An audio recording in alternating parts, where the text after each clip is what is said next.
Welcome back, listeners. This is Wade, and I'm here with Chelsea, as always. And today we are talking about the recent X-Men 97 show that just wrapped up. We wanted to wait until it was all done to sit down and share our thoughts on it. But I think it's really simple to say that we had a really great time, feeling a little bit nostalgic throughout this show. Wouldn't you say, Chelsea? I was going to say, yep, we're going back to the 90s, the good old days. Yep, the good old childhood. I was 7. Exactly. And it's so weird, like, looking at the old animation for the old show and just looking at it and be like, yep, this is how shows were. Like, this is the style. It feels like so, I don't want to say old, but kind of.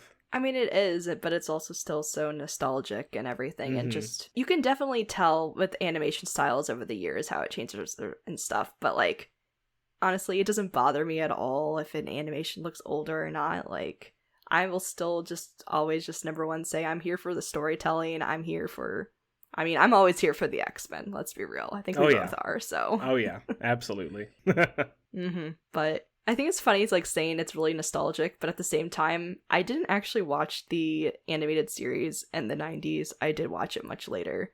Right. It was the same with me. I saw so few episodes like when it was airing, just because we didn't really have cable very often growing up. But I saw some of it, like, later on. Way later on. Yeah, I was, like, a couple years old, so yeah, I didn't watch it too much later. But yeah, I mean, what's kind of crazy, too, because we have both, obviously, I think, at this point, we have seen pretty much the entire original series. That would be correct to say, right? Mm-hmm. Mm-hmm. Yeah.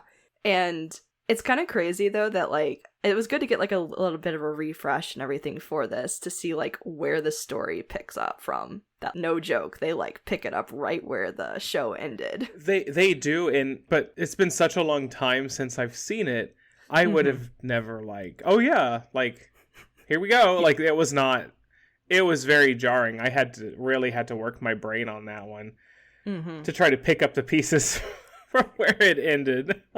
Yeah. Well, and it's so interesting, too, because, like, I don't know, should we talk about that now, or we should do a little more about... Oh, we can go now. Okay, yeah. Because I feel like this initial premise of the show is basically, it just starts off, like, so, like, pretty much, like, months after, basically, the show ended, and it's this whole thing dealing with, like, that Xavier, like, nearly dies because of an assassination attempt, and because he's so ill right now and everything, like, there's nothing on Earth that basically can take care of him, so he gets sent off with the Shi'ar Empire and goes to stay with them so they can try to help him out. And of course, he's gone. He's like gone. Like, that's where he is. And yep. But the rest of the world like thinks he's dead.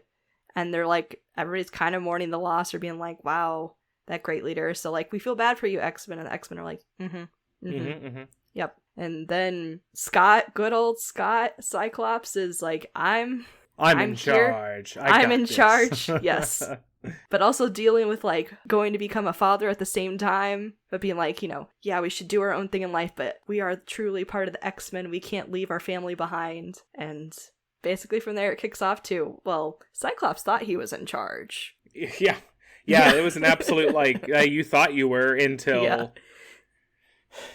Magneto shows up. And he's like, nah, I got the will of Charles right here. He said I'm in charge.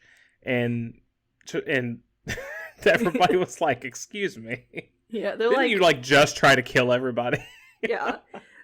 They're like, what happened? Is this really, like, why would Charles put that in it as well? But okay. Yeah, so nobody's here for that, except for Rogue.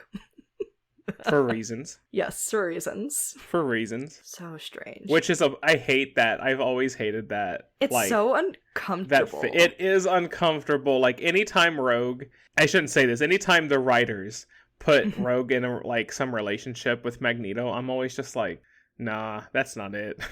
Yeah. That's not it. For like so many reasons, and I'm just like, I'm like, okay, this is what the show decided to go with. That. Okay. Okay. We had to add that little bit of drama between Rogue and Gambit. Why not? Yep. Well, we have to have like 2 love triangles in this show, realistically. I guess. Yeah. Well, because, you know, 1 is not enough when it's just always standard, whenever anything includes Scott and Jean. Actually, I don't know if it's a triangle. It might be more of bigger than a triangle. So. Well, I mean, Scott Or they each have their own triangle, I guess. I mean, well, Scott kind of has a triangle because he's got Jean and Emma and Wolverine, so, you know. And also Madeline, though. Yeah. Oh, yeah, Maddie. So he's got a square going on. Yeah. And then Jean has... yeah. Poor Jean. Just Wolverine and Cyclops, yeah. Mm-mm. Oh, man.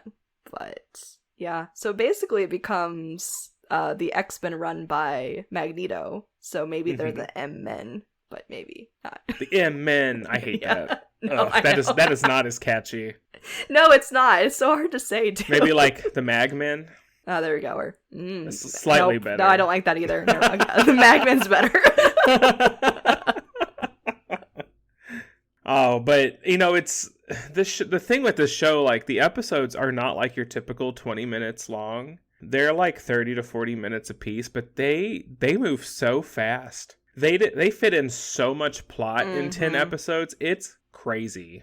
Yeah, the show is flying the whole time, which I think is honestly a little bit to their detriment in some ways. Not that I didn't enjoy the show, but I also wanted us to spend a little bit more time on some of these things that were going on, especially the huge event, like literally in the middle of the series. Like, I feel like we didn't get to spend enough time to feel the devastation of when it came to be. Yeah, they really moved on, like not moved on, but like moved through it fast. Yeah. Like, we have other things to do, so that's in the background. Focus over here. Yeah, which honestly, we'll mention as spoilers because I definitely want to talk about spoilers later, especially towards the end and how things come together. So, listeners, warning now, we're going to talk about spoilers, and the thing we're specifically talking about is, like, the mutant massacre, the whole annihilation of, like, Genosha. Genosha, yeah. Yeah, but I feel like we just moved on from that, and then we went to Forge and Storm having their little love time.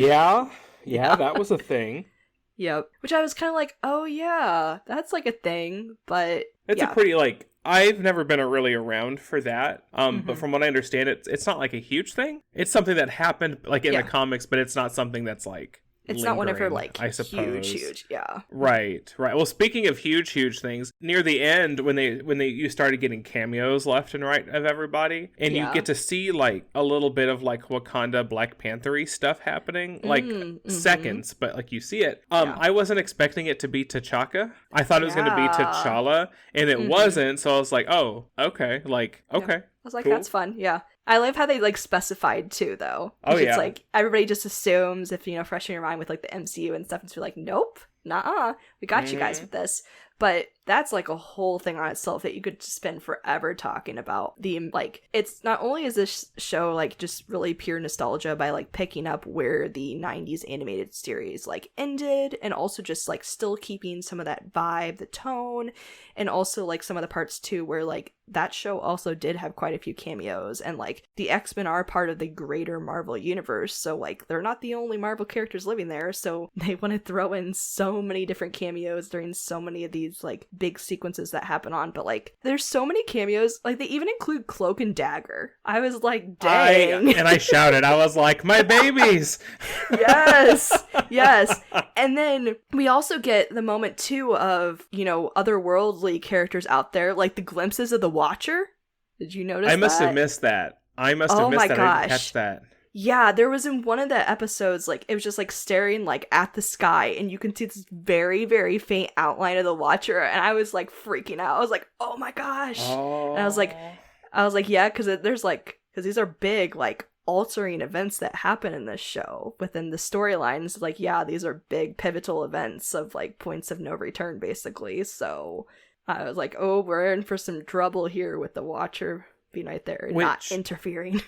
Well, yeah, right. Which it's crazy that, like, talking about like major X events, like points of no return, like all of the ones that they put in this season. There's like, a lot. Holy cow. Yeah. You know, you've got the whole Genosha event, which is pretty cool that they managed to do that without Cassandra Nova. You know, not that you need her to do it, I suppose, because she'll be in Deadpool 3, so we'll get our first, like, non-comics appearance there, which I cannot wait for. I'm so excited. But it's gonna be wild. Like, you got that going on, the whole Madeline Pryor thing, like, becoming the Goblin Queen. Yeah. And then causing...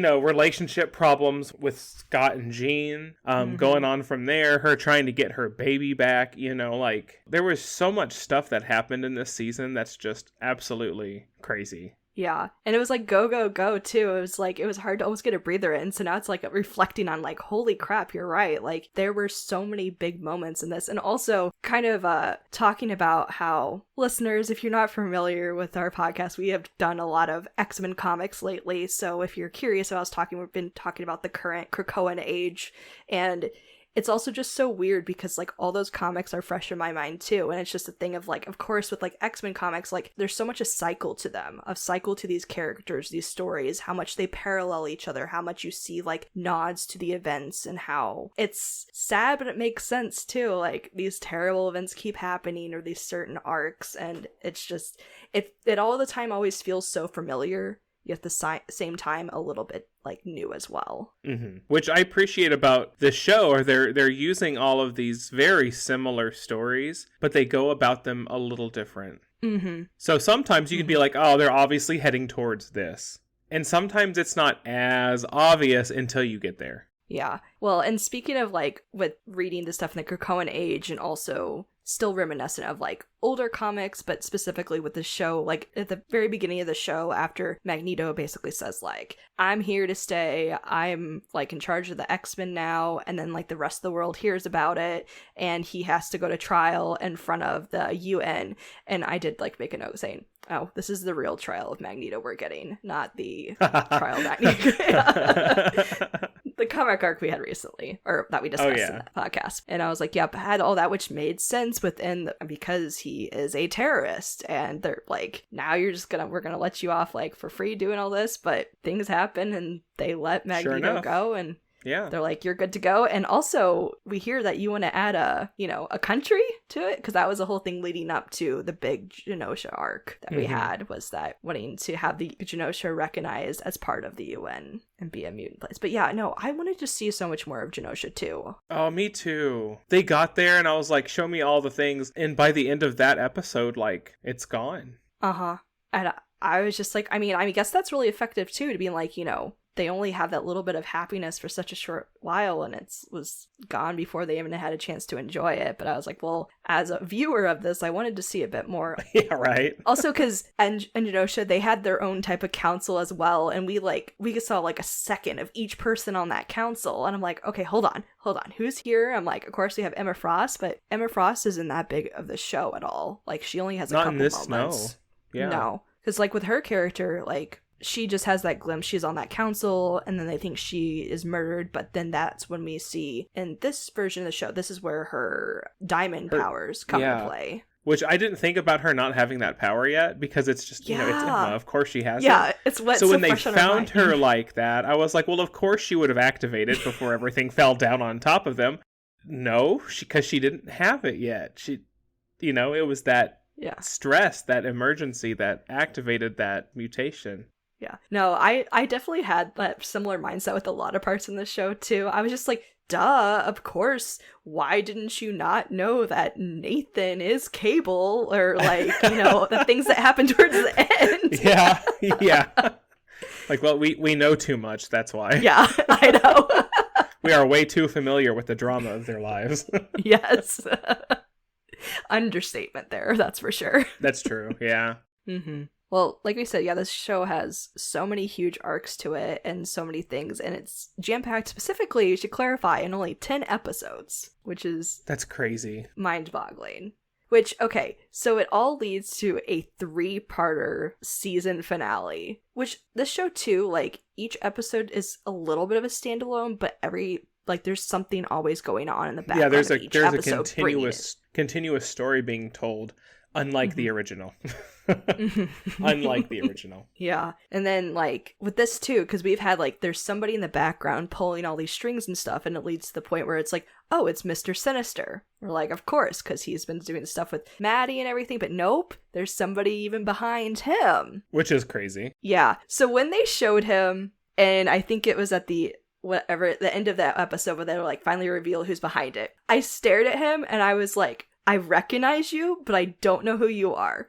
I was lost. I was lost because they didn't show his damn face for such a long time. I was like, stop it.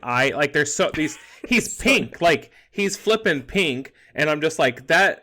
I could only think of the one guy who's currently in the comics, like the the guy who bought Stark Enterprises because he joins Orcus. I cannot. I know, I'm blanking on his. I know who you're talking. Yeah, I think that's his name.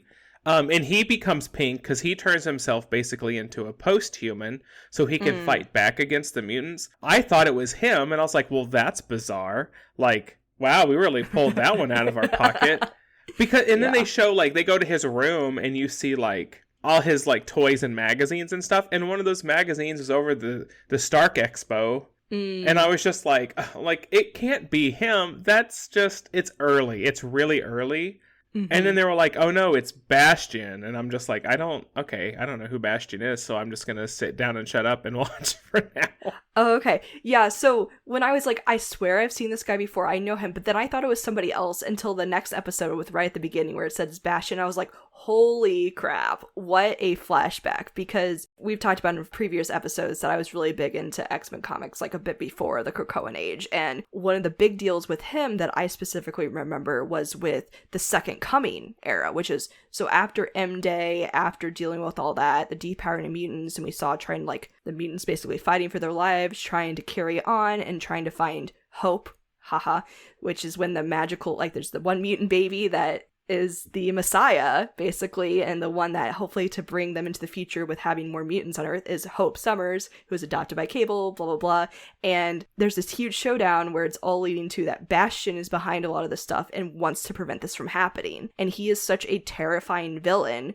And, like, there's this huge, like, basically, it's like the end of the world, basically, type showdown of, like, I want Hope, I want to murder her, I'm gonna kill everybody, like, there is gonna be no future for the mutants. And, like, holy crap. And he completely murders Nightcrawler during this part. And it's just, like, so devastating. And everybody's like, what's coming next? And then Hope had been with, like, Cable in the future, training to be a soldier, and so she comes back.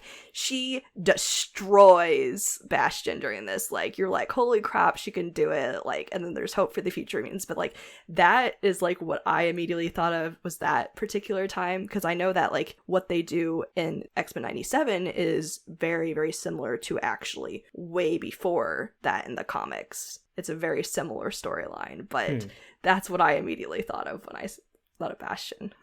Wow. Gives me something to read later. Yeah.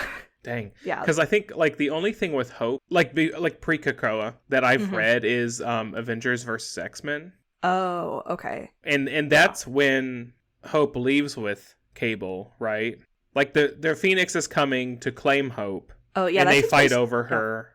But then doesn't she leave? She's like, I'll just, like, peace out for a little bit. I don't know if I've read that one entirely, but no, like, because she's older in that, though, isn't she? Like, she's like a teenager, yeah. Yeah, no, like, there's her as, like, a baby, as, like, a little girl and stuff. Like, no, the Avengers versus X-Men actually takes place after the Bastion, Messiah Complex, all that, like, era. Oh, it's the Messiah Complex? Mm-hmm. Okay, I've heard of it, but I've never read that. Yeah, so, like, that's all of that. Like, it's a pretty, like, crazy time for that. But yeah, that's, like, where we get a lot of big time jumps with Hope, too, growing up from a baby to, like, a little girl to then being, like, a much older teenager with that. But no. I mean, I read it, so I enjoyed it, so I recommend it, but, you know.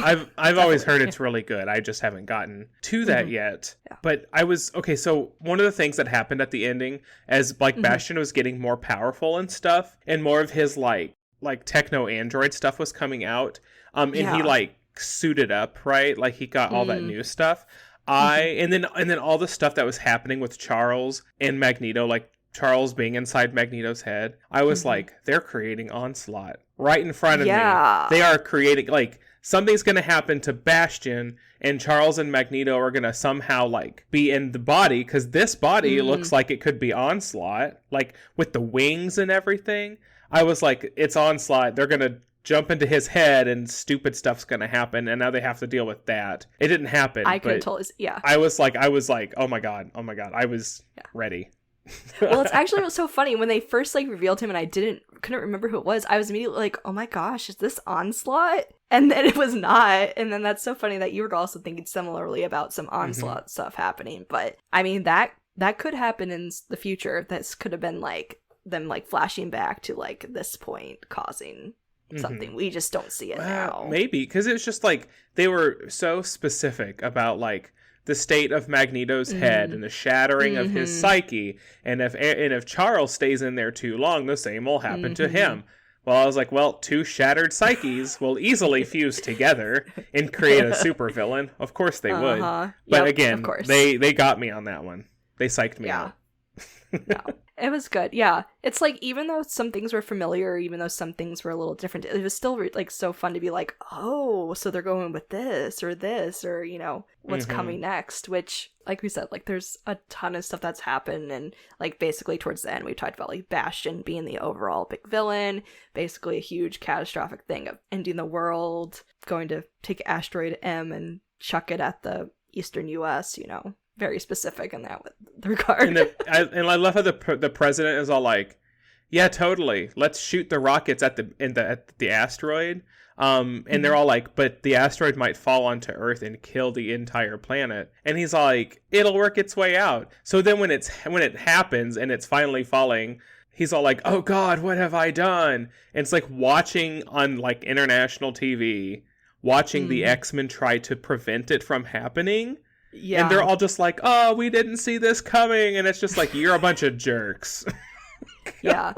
Well, the whole thing I thought was kind of dumb. I was like, wait, that's your Magneto protocol? That was your plan? Shooting missiles? I was like, okay, you guys made it sound like real threatening. Like we were going to see something really shocking. Maybe they're plastic missiles, okay?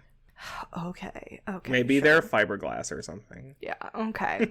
I guess, but... still. Yeah. So after all that, yeah, of course, as help save us, well, guess what? The X-Men do rise to the occasion after they've continuously been beaten down multiple times. After Charles and Magneto have their whole fight with each other, Magneto's kind of like, okay, I guess, you know, we can try. You're right. It's fine. Yeah, it's fine. I guess, yeah, basically, you're right. Save the humans, I suppose, and then the asteroid M blows up. Nobody sees the X-Men.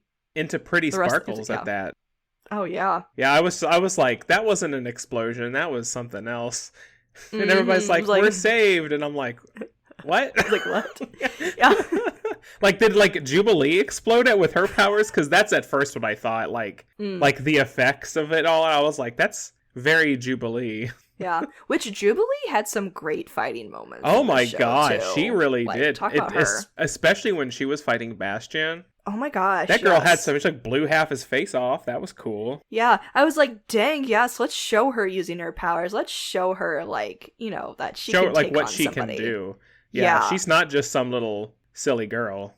Yeah, no, not at all. That was fun to see, and that's kind of a little step back, is that like this isn't your traditional, I guess, per se, like this isn't the original like 5 X-Men team or anything, or this isn't just like we talked about how Magneto was like in charge of this team, and like by the way, Wolverine is on this team, but it is nice to see a show and stuff not give Wolverine the spot where it becomes Wolverine and the X-Men or something like that. Yeah, I was a little surprised like how, and all he did was like show up to like deliver a snarky one-liner, slash a couple times, and then get kicked off screen. Like, you know, that's kind of how his whole thing was. Mm-hmm. And that's wild that they were able to like pull back like that with him. Mm-hmm. I know. Which, talking about his character, we got the devastating, like, iconic type thing with him when the showdown with Magneto towards the end. It's what happens when Wolverine always fights Magneto. His skeleton is adamantium. It's a metal. Like, he's not really gonna do much damage, but he stabs Magneto, and Magneto is like, no, that's it, dude. I'll just pull all the metal out of your body. It's fine. Yep. Like, I might be dying, but guess what? So will you, and I will be satisfied. Like, and I anytime I see that, whether it happens in the comics or like just watching in the show, ew. Yeah. It was real nasty in this. I was like, oh, yeah. No, there's a couple of that moments in this show, because this show is like, it has some pretty bloody moments at times too, and it's just like, ooh, boy. But yeah, no, definitely that moment with Wolverine. But, well, actually a transition with Wolverine probably towards more of the end stuff is that this show, you know, it's an animated show. It's trying to bring some of that nostalgia, which, like, with any of these shows, you're sometimes going to have some cheesy moments in it. You're going to have some, like, little one-liners that you laugh at and you go, that's so dumb. I can't believe you said that. Well, towards, like, really early on in the show, there's a whole conversation because, well, Jean, or the Jean that everybody's with, is pregnant, about to have a baby, and she's like, he's here. And then Wolverine goes, who? Apocalypse? And she's like, no, the baby. And he's like, oh, crap. He's like, oh, boo. Yeah. Which is a really funny scene of him driving like a maniac to the hospital and like driving on the sidewalk and Jean having to save everybody to like... I was like cackling at this point because like you see him turn the corner and then immediately like get up on the sidewalk. Like there are 0 cars in the street. Yeah, exactly. Like but he's no, going this out is of the his fastest way. route. And she's like, what the hell, man? I'm in labor. Yeah. She's like, now I have to focus on being in labor and like saving everybody around us. Like get on the damn road, you fool. I'm surprised she didn't go, I could have taken myself at this point. Like she could have flown herself. She'd been fine. Yeah. But yeah, no. So there's definitely some funny moments like that. Which, oh, hold on. Before we go to the end, another funny moments because this show also brings us, Roberto. I'm so happy to see him. Oh my gosh. And him just being him. There's the one line, what I think he goes... Because, like, Jubilee is also like, oh, there's somebody kind of my age, and oh, he's attractive. Like, let's be a thing. And Roberto being Roberto, so full of himself, at, like, one point, as multiple times, just goes, you know, basically being like, you talk about me, like, you know, I'm hot, rich, and single. And I go, oh, Roberto, never change. And he never will. No, exactly. He is still like that today. Absolutely.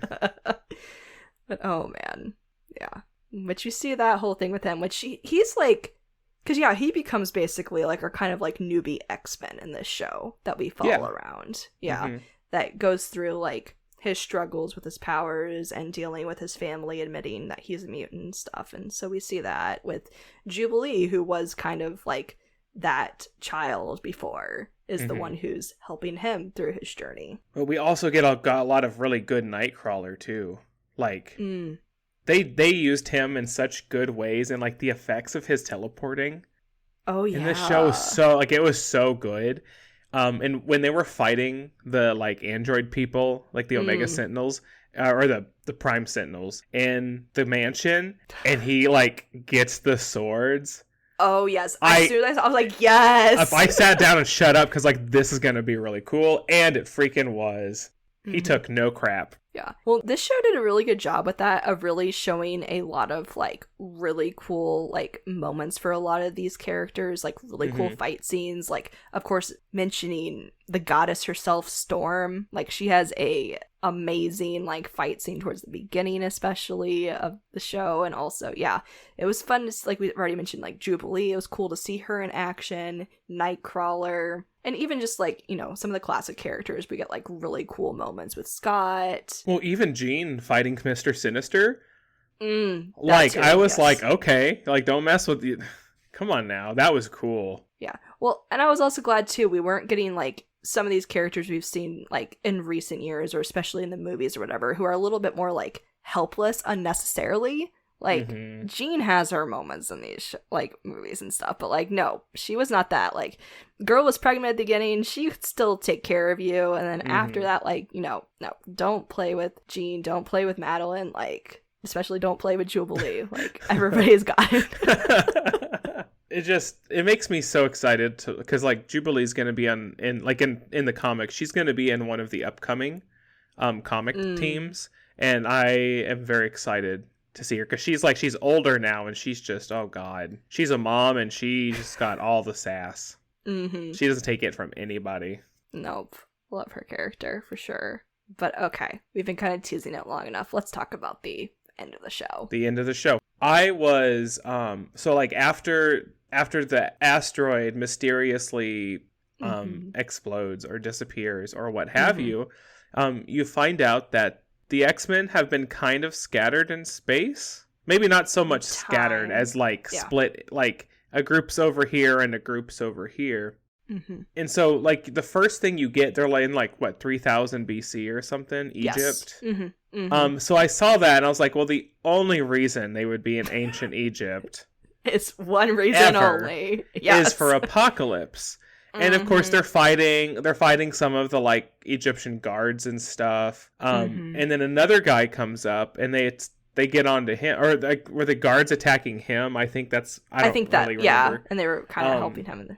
Well... You see his eyes, because he's got like a thing over half his face, and you see his eyes, and I was like, oh my god, they got me again. I thought we were going apocalypse. Like, this is Exodus. This isn't apocalypse, this is Exodus. Because, like, the eyebrows gave it away for me. It's still apocalypse. Well, and then he like takes the thing off, and he's like, call me in Sabanur. And I'm like, okay, it's apocalypse. Like, it's younger apocalypse, yeah. It is younger apocalypse, but Exodus is like his early days. Like this is when he existed, and this is when him and Apocalypse met.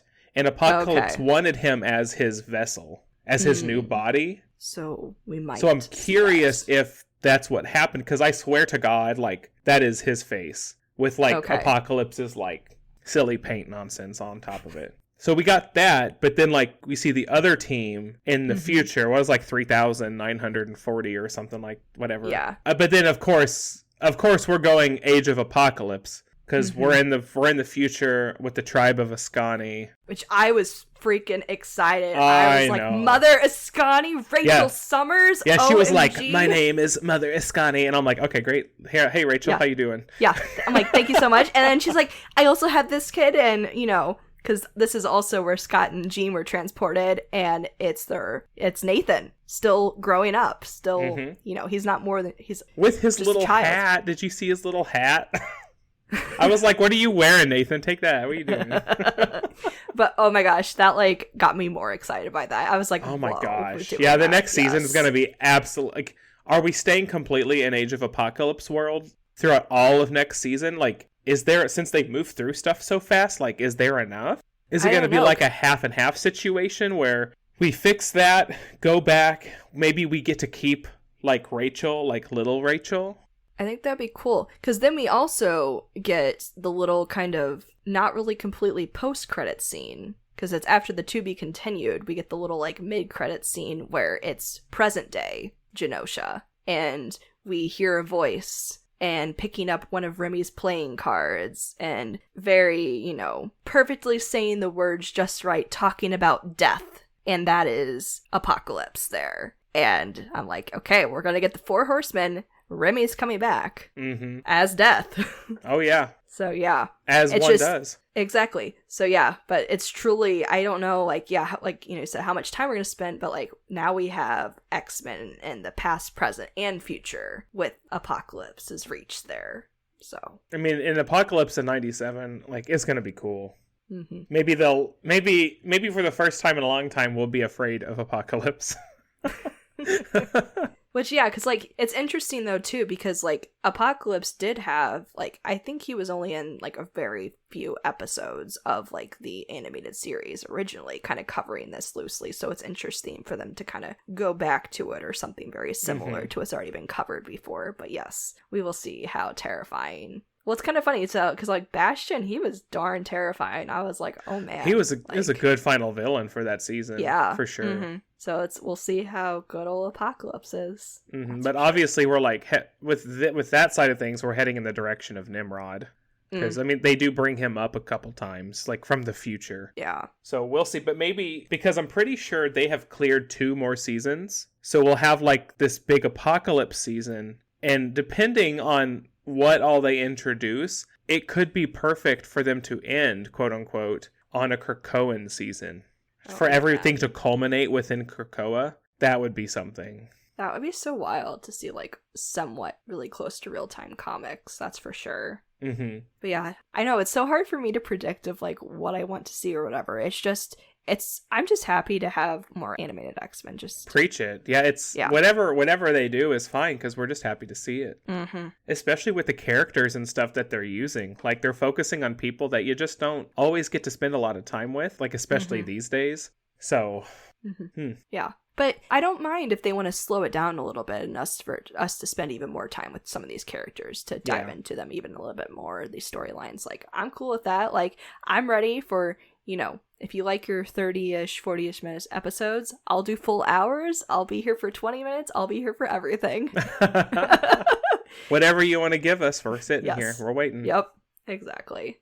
But yeah, it's just been fun to dive back into X-Men. And we're going to keep on diving back into X-Men over the summer. Yes, we are. Yep. We're going back into the comics, continuing with the next arc in the Krakoan Age. So, listeners, be ready for more X-Men. And I think we've hit the halfway point as far as like the Krakoan Age has gone. We've gone through 2 eras. We have 2 more eras to get through, but we will be starting the 3rd one here coming up. So if you haven't gone to listen to our X-Men issues yet, head back there, listen to them, kind of help you get a very vague understanding of what's about to happen, because the stuff that's coming, it's a pretty steep decline as far as like the drama.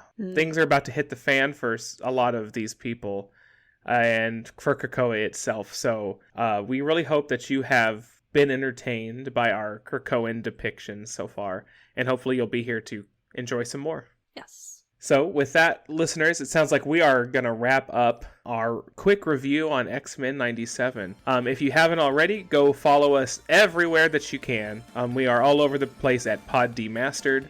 Send us an email, contact us on social media. Tell us about your experience with X-Men 97. Maybe you are completely brand new to the X-Men animated series, so this is your first thing. Let us know how that went. Let us know the characters you love to see. Let us know if there are any characters that might make an appearance in the 2nd season that you'd love to see, because I've got a little list myself going on. So listeners, again, thank you so much for listening, and we will catch you next time.